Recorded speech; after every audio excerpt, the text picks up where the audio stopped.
नमस्कार। काफ़ी बातों के सिलसिले में मैं डॉक्टर उमा शर्मा आपका हार्दिक स्वागत करती हूँ। आज साहित्यिक प्रेरणा के संदर्भ में डॉक्टर हजारी प्रसाद द्विवेदी जी द्वारा लिखित कुटज निबंध के बारे में जानने की कोशिश करेंगे। आचार्य हजारी प्रसाद द्विवेदी जी आधुनिक हिंदी साहित्य के गौरव है। इस ललित निबंध में आचार्य द्विवेदी जी कुटज वृक्ष से संबंधित अनेक जानकारियों को प्रस्तुत करने के साथ साथ मानव जीवन के विविध पक्षों के ऊपर भी प्रकाश डाला है। कुटज एक अनाकारी, विकृत और कुरूप पेड़ है जो अधिकतर हिमालय की शिवालिक पर्वत श्रेणियों में और जंगलों में पाया जाता है। संस्कृत कवि कालिदास ने अपने काव्य मेघदूतम में कुटज के फूलों के बारे में प्रस्तावित किया था। रकीम के दोहों में भी कुटज का नाम मिल जाता है। आचार्य द्विवेदी जी कुटज वृक्ष को जीने की इच्छा और जीने की दृढ़ता के प्रतीक के रूप में परिभाषित करते हैं।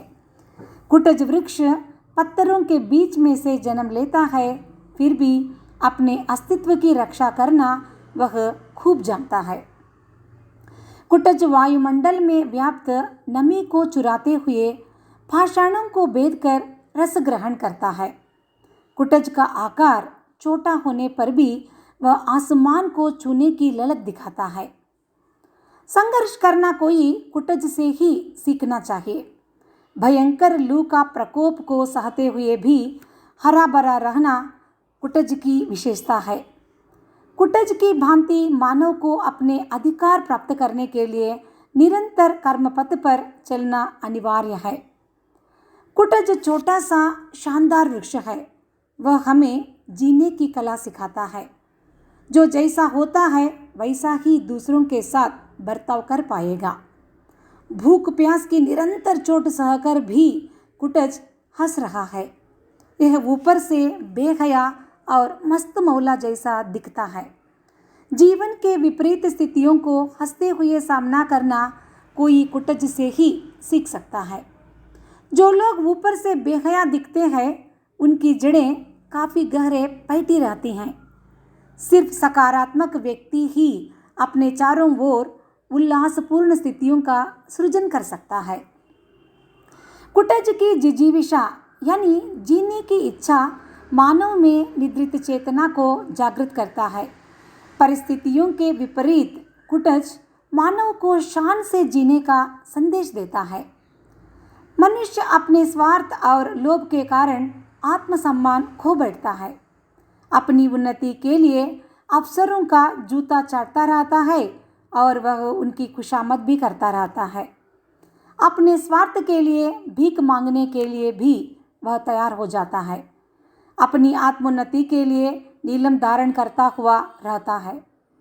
मगर स्वाभिमानी कुटज ऐसा कभी नहीं करता है, फिर भी शान से सिर ऊंचा कर जीता है। कुटज के सफ़ेद फूल बहुत सुंदर और आकर्षक होते हैं। कुटज के बीजों को इंद्रजौ कहते हैं, जिन्हें आयुर्वेदिक औषधियों में उपयोग करते हैं। कुटज कभी किसी के सामने हार नहीं मानता है। सुख हो या दुख, प्रिय हो या अप्रिय, चाहे परिस्थिति जो भी हो, कुटज अपराजित होकर निडर जीने और अंदरूनी शक्ति को पहचानने का संदेश मानव जाति को सदैव देता है। आचार्य द्विवेदी जी कुटज निबंध के द्वारा मनुष्य को जीवन का मर्म समझाया है।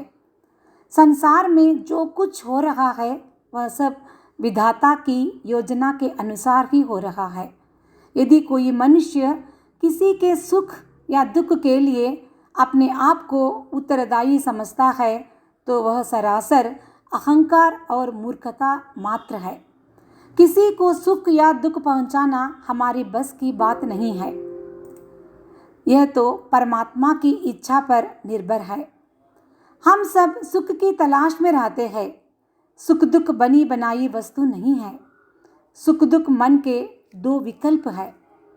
सुखी वह है जिसका मन वश में है। दुखी वह है जिसका मन परवश है। परवश होने का अर्थ खुशामद करना, चाटुकारिता करना, हाँ हुजूरी करना है।